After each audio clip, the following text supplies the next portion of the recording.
Hello everyone. Today, I'll guide you through the feature of auto-posting on Instagram. First, we need to add the content for the post, with or without an image.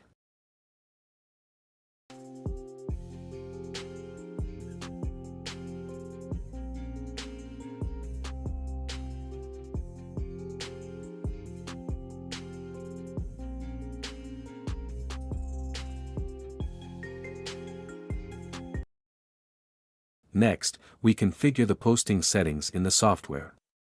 You can refer to the parameters below, which depend on your computer's configuration. Then, select the content you want to post, click Like Post after the post is successfully published, and choose the account you want to use. Click Load and then select Start. The software will automatically post for you, just like what you're seeing now. Enjoy the video, and see you in the next one.